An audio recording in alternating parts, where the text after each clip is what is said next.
it's worth, this was actually the point I just made. The ultimate decision was based on a different point of law, but that point about the objectivity is really important. Fitness First and Chong, I really like this case actually, because I just think this is so, I can just imagine myself doing it.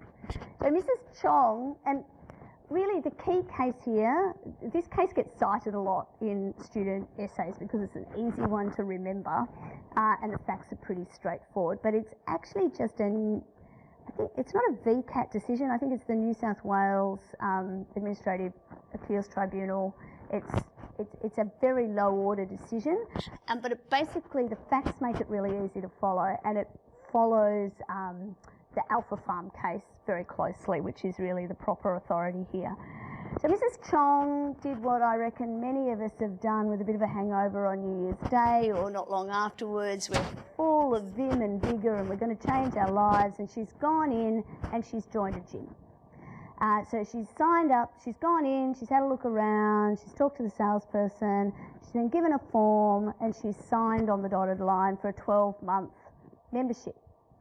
Then a couple of months into it, she's not been to the gym, she's realised that she probably is spending good money after bad, so she goes to cancel her membership and they say, sure, we're sorry to see you go, but we need $200. So like, what do you mean, $200?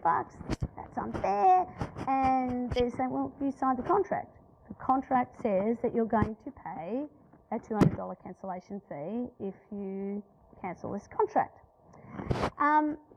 So the question before the tribunal here was, if she didn't know that that clause was in there and it wasn't brought to her attention, she just signed a form, was there a meeting of the minds? Did she actually, how could she agree to a term that she didn't even know was there?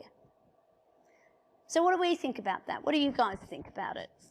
Feel free to play along at home if any of you have got something to add here. Let me have a look.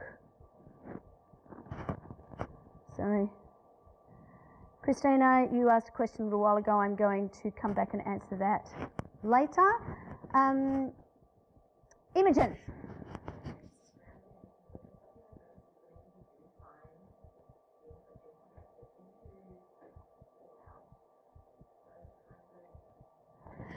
So one of the things Imogen's noticed is that when you do sign contracts like that, she actually specifically said gym contracts, so she must have signed a number of them.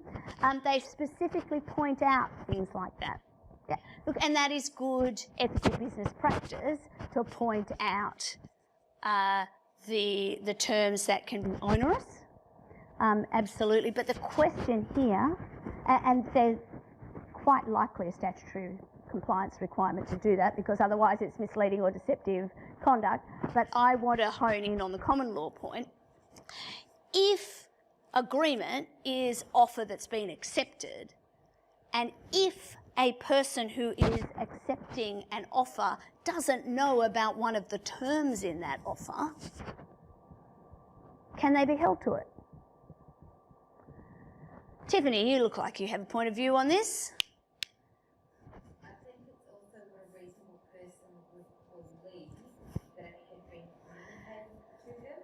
Would a reasonable person have believed it's been communicated to them? Sorry, I'm repeating because I think it's hard for people playing along at home to hear.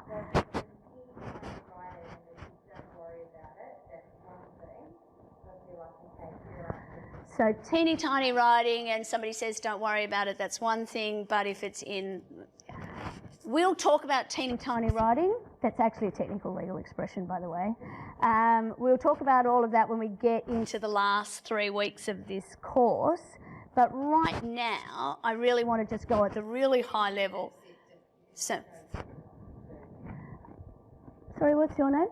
Joey. Hi, Joey. To what degree does the offer law actually have a requirement, etc., to actually disclose like all the T&Cs and contract and offering on the site? To what degree does an offeror have an obligation to disclose all the detail of the terms and conditions that might be signed? There may well be a legislative overview that requires that to be done, but Let me actually give you the answer to this case, and we'll think about it through. So, thinking through.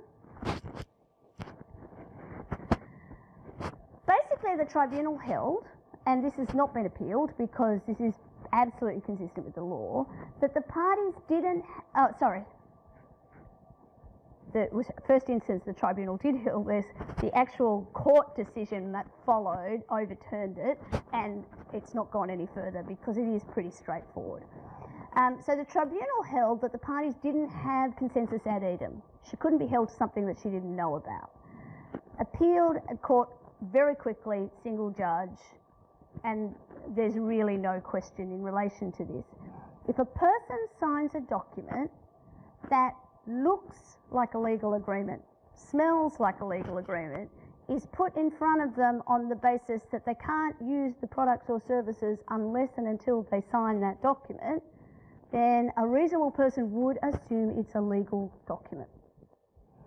And a legal document that is prepared by somebody who isn't you, a reasonable person would assume is there to protect the person who isn't you, and has terms and conditions in it that might favour the person who isn't you. So the actual rule comes from an English case called Lestrange and Graucob, which we'll talk about in the last 3 or 4 weeks of the semester. But the rule is effectively this. If there is a legal agreement and it is signed, that trumps a person's understanding, unless, for whatever reason, there is a reason to assume or to take into account that those written down terms were somehow varied as part of the making of the agreement. But don't worry about the variation part yet. Just work on the basis that if we have something in writing that looks and smells and otherwise behaves like a legal agreement and it's signed, even if you didn't read it,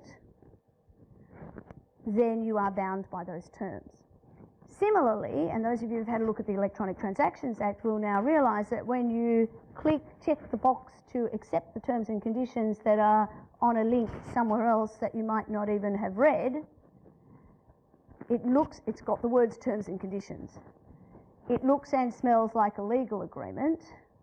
You are likely, in almost every circumstance, to be, as far as an objective test goes, and the rule in Lestrange and Graucob goes, to be deemed to have accepted and agreed to those terms, even if you've got no idea what they are.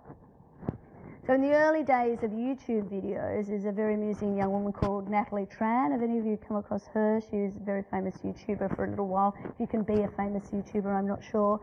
She actually has this very funny piece where she basically accepted website terms and conditions where she sold her soul to the devil on a number of occasions. An organisation in the US, I wish I could remember which one, but a very large company, wasn't Amazon, but it was that sort of company, actually included in their terms and conditions for a week, that it was sort of somewhere in the middle, that if you rang a certain number within 7 days of downloading their software, they'd send you $1,000. And they had less than 1%, but it was a tiny percentage of people who actually even contacted them over that period of time. Because people don't read the terms and conditions, right? So it was part of an experiment to see how that works. So fitness first, one on that occasion.